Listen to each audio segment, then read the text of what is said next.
길을 나도 가오 험한 산도 나를 꿰찼소 바다 끝이라도 나를 꿰찼소 죽어가는 저들을 위해 나를 버리길 바라오 세상이 나를 버려도 나는 사랑하겠어 세상을 구원할 십자가 나도 따라가오 주님이 홀로 가신 그 길 나도 따라가오 모든 물과 피를 흘리신 그 길을 나도 가오 험한 산도 나를 꿰찼소 바다 끝이라도 나를 꿰찼소 죽어가는 저들을 위해 나를 버리길 바라오 생명을 버리면서까지 나를 사랑한 당신 이 작은 나를 받아주고 나도 사랑하고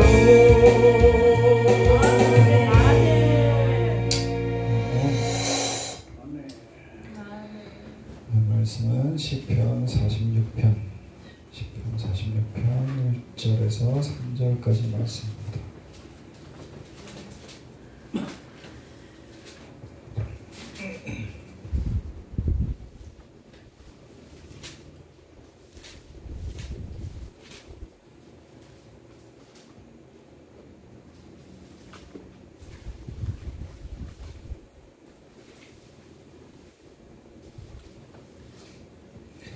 구약 835페이지입니다.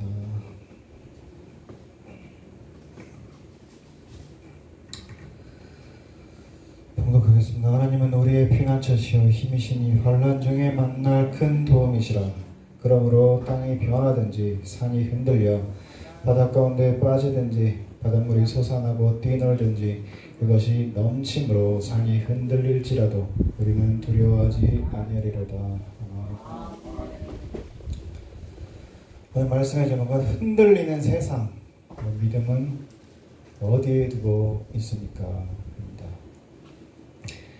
요즘 뉴스를 보면 정치, 경제, 또 국제 정세까지 하루가 멀다 하고 새로운 뉴스가 터지고 또 SNS, 유튜브만 봐도 뭔가 또 시끌시끌합니다. 어떤 날은 집값이 오르고 또 어떤 날은 주식이 폭락하기도 하고 또 어떤 날은 대통령이 탄핵되고 또 이제 대통령 선거가 다가오고 그 와중에 우리는 각자의 삶도 버거운 상황 속에서 지금 내가 어디에 서 있는 걸까 이렇게 질문을 품게 됩니다. 이 시대는 우리에게 묻습니다. 너는 지금 무엇을 믿고 사느냐? 바로 그때 오늘 우리가 함께 볼 시편 46편 말씀이 마치 우리의 심정을 그대로 꿰뚫어 보듯이 다가옵니다. 시편 46편은 고라 자손의 시입니다. 이 시는 단순한 위로의 시가 아닙니다. 이스라엘 공동체가 큰 환난을 겪고 있을 때 정말 실제로 나라가 망할 뻔한 상황 속에서 선포된 믿음의 선언입니다. 본문을 보면 세 가지 자연재해적인 표현이 등장합니다. 땅이 변하고 또 산이 흔들리고 바다에 빠지고 바닷물이 솟구치며 산을 뒤흔드는 상황. 이건 단순한 시적인 표현이 아니라 삶의 기반 자체가 무너지는 장면입니다. 오늘날로 치면은 믿었던 시스템들이 무너지고 또 신뢰했던 가치가 흔들리면서 삶 전체가 불안정해지는 그런 시기였던 것입니다. 그리고 이 시인은 바로 그 한가운데서 말합니다. 하나님은 우리의 피난처이시오 힘이시니 환난 중에 만날 큰 도움이시오. 우리는 두려워하지 아니하리로다. 먼저 피난처라는 표현을 보면 히브리어 언어로는 마세라는 단어로서 그 뜻은 단순히 숨는 공간이 아니라 적의 공격으로부터 안전하게 보호되는 곳을 의미합니다. 마치 전쟁 중에 피할 수 있는 요새, 또 무너질 염려가 없는 철벽 같은 곳, 그것을 바로 피난처라고 합니다. 현대어로 바꾸면 이렇게 말할 수 있습니다. 하나님은 내 인생의 방탄벽이시다. 그분 안에 있으면 우리는 불안도 두려움도 아무것도 나를 꺾을 수 없습니다. 바로 이것이 믿음의 시작입니다. 몇 해 전 한 교회에서 한 형제의 간증이 있었습니다. 그는 코로나 시기에 택배기사로 일했는데 늘 바쁜 배송 시간에서 사고 위험도 많고 또 하루 종일 긴장 속에서 지냈어야 했다고 합니다. 그런데 그는 이렇게 말했더랍니다. 하루에 수십 개의 문 앞을 지나가면 전 오늘도 문 앞으로 뛰어다니는 삶이지만 주님 안에 있을 땐 제 마음은 흔들리지 않습니다. 흔들리지 않은 믿음은 아주 평범한 일상 한가운데서 생겨납니다. 그리고 하나님은 그 일상 속에서 우리에게 내가 너의 피난처다 이렇게 말씀하고 계십니다. 본문에 보면 하나님은 우리에게 힘이 되신다고 합니다. 그 힘은 내가 만드는 에너지가 아닙니다. 내 감정에서 끌어내는 용기도 아닙니다. 하나님께서 외부에서 공급하시는 능력입니다. 이사야 40장 29절에 이런 말씀이 있습니다. 피곤한 자에게 능력을 주시며 무능한 자에게 힘을 더하시나니. 우리가 진짜 지칠 때, 내 안에서 힘이 나지 않을 때 우리는 하나님의 힘을 공급받는 믿음을 선택해야 됩니다. 그때 진짜 회복이 시작되는 것입니다. 환난 중에 만날 큰 도움이시라. 이 문장은 우리에게 참 위로가 됩니다. 하나님은 미리 대비책만 제공하시는 분이 아닙니다. 지켜보다가 갑자기 도와주시는 분도 아닙니다. 하나님은 위기의 한복판에서 이미 계신 분이십니다. 시편 34장 18절에 여호와는 마음이 상한 자에게 가까이 하시고, 이 구절은 우리에게 말합니다. 고난 속에서도 하나님은 함께 하신다. 오히려 가장 가까이 계신다. 이렇게 말씀하고 계십니다. 시편 46편의 고백은 단지 개인적인 믿음의 선언이 아닙니다. 이 시는 이스라엘 백성이 수많은 역사 속 위기 속에서 하나님이 어떻게 그들과 함께 하셨는지를 기억하며 드리는 공동체적 고백입니다. 첫 번째로 출애굽기의 하나님입니다. 이스라엘 백성은 애굽이라는 거대한 제국 속에서 노예로 살았습니다. 자신들의 힘으로는 절대로 도저히 빠져나올 수 없는 그런 억압의 시스템 속에 갇혀 있었습니다. 그때 하나님이 어떻게 하셨습니까?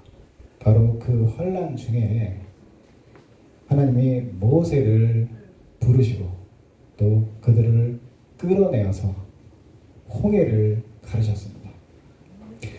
바다 한가운데 길을 여신 하나님, 혼돈과 죽음의 상징인 바다 위에 생명의 통로를 여신 하나님, 시편 기자가 말한 바닷물이 솟아나고 뛰놀든지 하는 표현은 바로 그때를 기억하는 이스라엘의 정서의 이야기와 이어집니다. 그리스도인은 이 말씀을 통해 하나님이 어떤 상황에서도 길을 여시는 분임을 믿는 신앙을 계승합니다. 두 번째로 다윗 시대의 하나님은 다윗 역시 전쟁과 도망자의 인생을 오랜 세월 겪었습니다. 사울 왕의 질투로 인해 죽음의 위협을 받았고 또 자신의 아들 압살롬의 반역으로 인해 나라에서 쫓겨나기도 했습니다. 그런 다윗이 고백하던 말이 뭡니까? 시편 18장 2절입니다.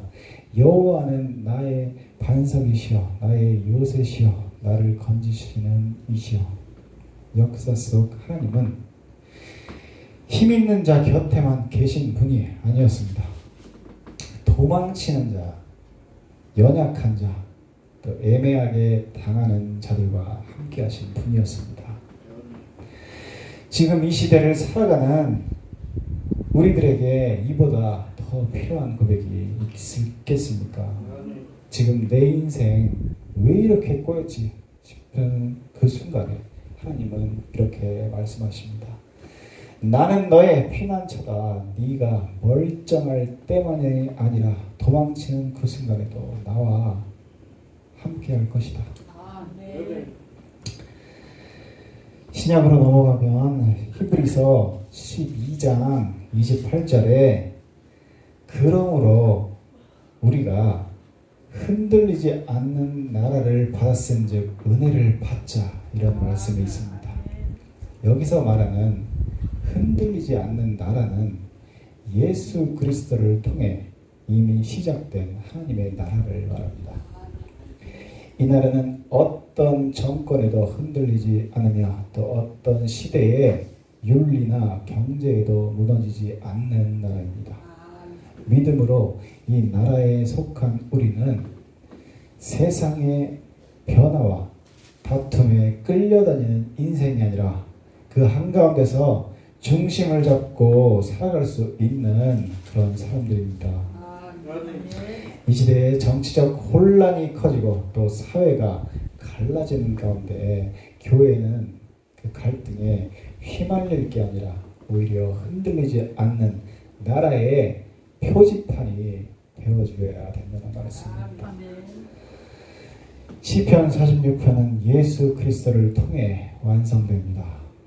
예수님은 갈릴리 바다에서 폭풍을 만나 겁에 질린 제자들에게 이렇게 말씀하고 계십니다.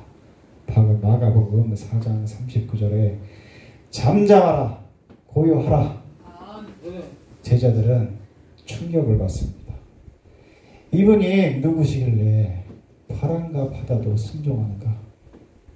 예수님은 물 위를 걸으셨고 또 풍랑을 잠재우셨고 결국 십자가를 지시고 죽음을 이기셨습니다. 그분이야말로 진짜 흔들리지 않는 반석입니다. 예수님을 믿는 우리는 폭풍 속에서도 걷는 사람들입니다. 요동치는 현실 속에서도 방향을 아는 사람들입니다. 그게 바로 믿음입니다.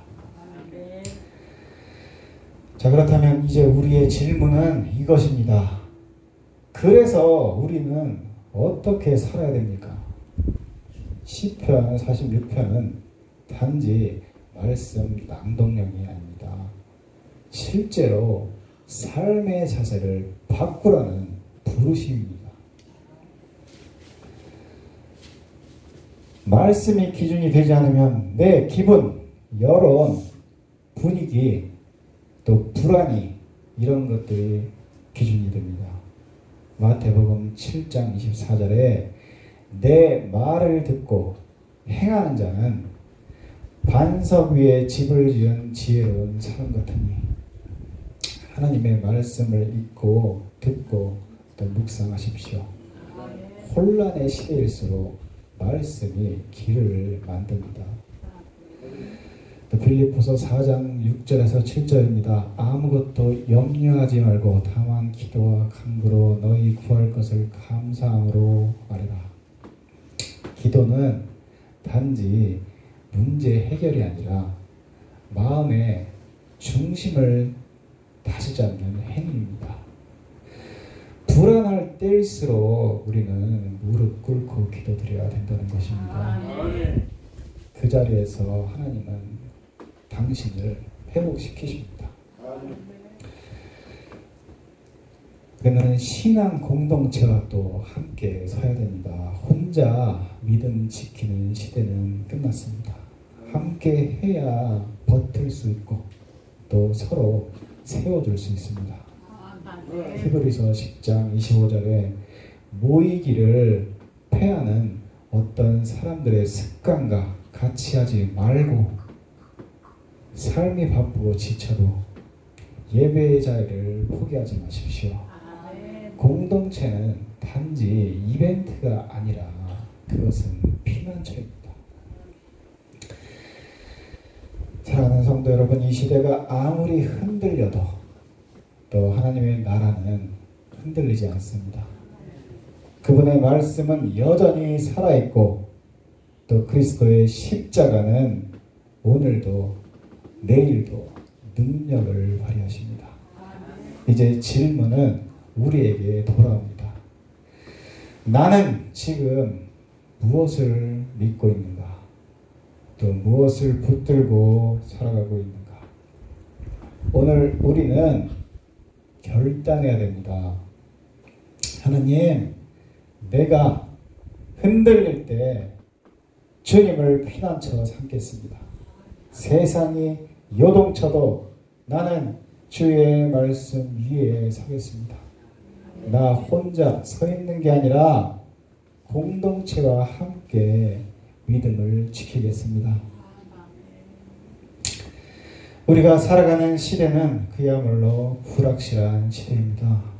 눈앞에 펼쳐지는 뉴스 하나에도 마음이 뒤집히고 또 사람들의 말 한마디 한마디에도 흔들릴 수 있는 게 우리의 현실입니다.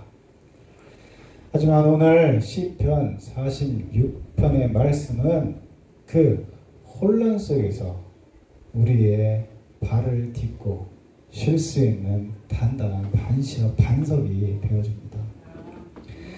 하나님은 우리의 피난처여 힘이시니 땅이 변하고 산이 바다에 빠질지라도 우리는 두려워하지 않는다. 여러분, 우리가 붙들고 있는 신앙은 그저 평안할 때 기분 좋게 하는 위로용 문장이 아닙니다.